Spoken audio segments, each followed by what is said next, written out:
Well, hello, everybody, and welcome to LA Dodger Report State of the Dodgers. Well, they just completed getting swept in St. Louis and looking like the bungling Dodgers that we dread sometimes show up for entire series at a time. Which brings me to this. For the third season in a row, it appears the Los Angeles Dodgers are the Jeckyll-Hyde team of Major League Baseball. Most frustrating for me as a fan is the fact that the Dodgers will go for a couple of weeks looking like gangbusters and daring any team to stop them.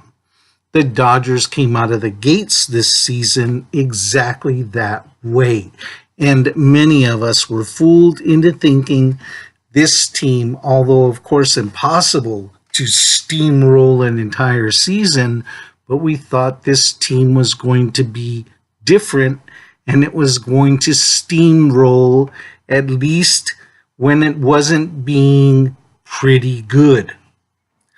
That St. Louis season just brought us back to the Jekyll and Hyde personality that this team has shown over the past 3 years.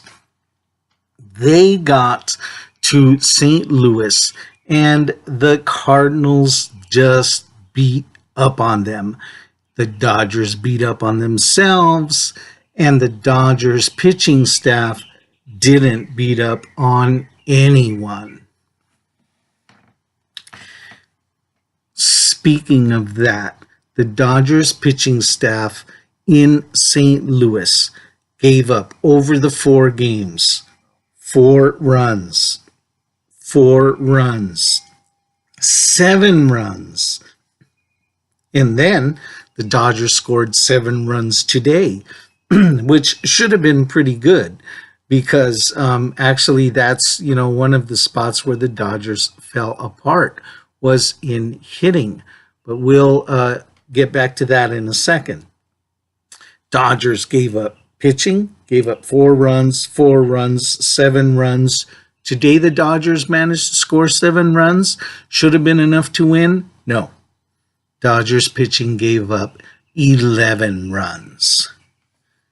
Now, as I was kind of alluding to a second ago, more of the Jekyll and Hyde nature is the Dodgers were an incredible offensive machine when they broke out of the gates in the season.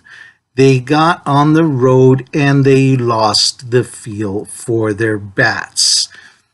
Essentially, it came down to mostly Cody Bellinger and nobody else.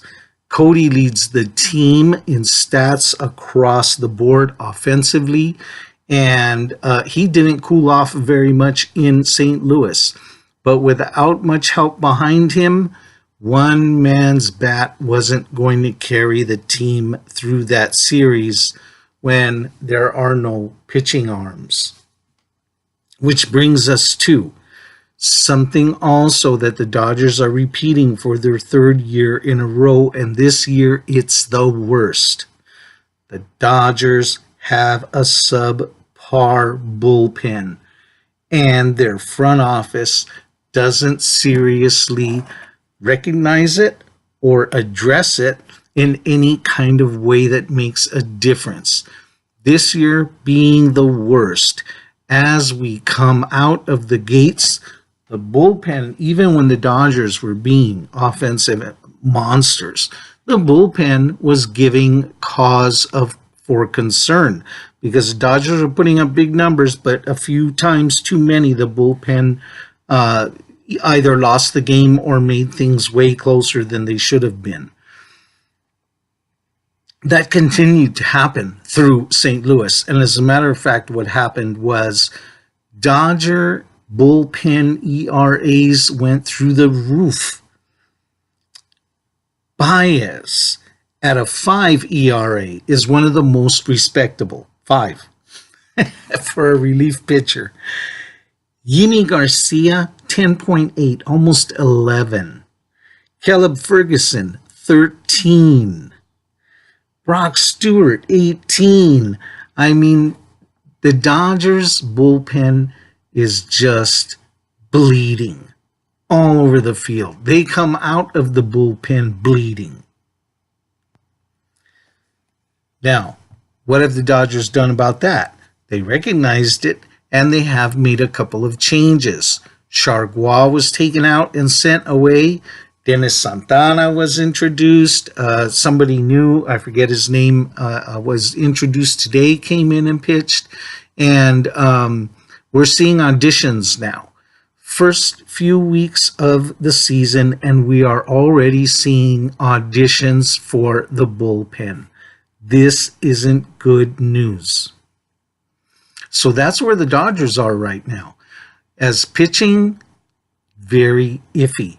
And as far as hitting goes, well, they did run into a dry spell in St. Louis. We wondered what happened to the offense.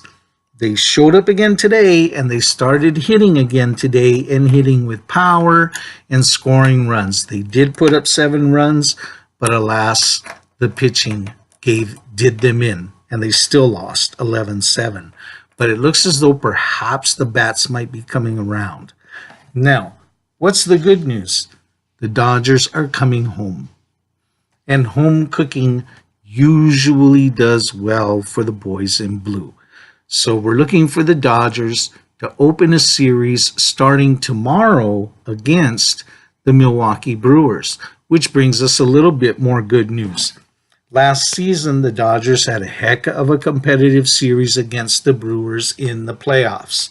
But this season, the Brewers are limping into Chavez Ravine as the Angels just got done getting better over and on top of them. The Angels just swept the Brewers. And so starting tomorrow night, we're going to have a weekend series of 2 wounded animals. Which will rise to the top? Which will get better over another sick team? This remains to be seen. Keep your eyes open. And by the way, I'll be out at Dodger Stadium on Monday for Jackie Robinson night, and more good news, the return of Clayton Kershaw. That's the rumor. So we're looking for Kersh to be on the mound on Monday, first official game of the year for him, and I'll be there to see it in real life. I'll be sure to let you know how things went after that game from my perspective. Talk to you again. Go Dodgers. We need a good series against Milwaukee to get our swagger back. Thanks for watching. Peace.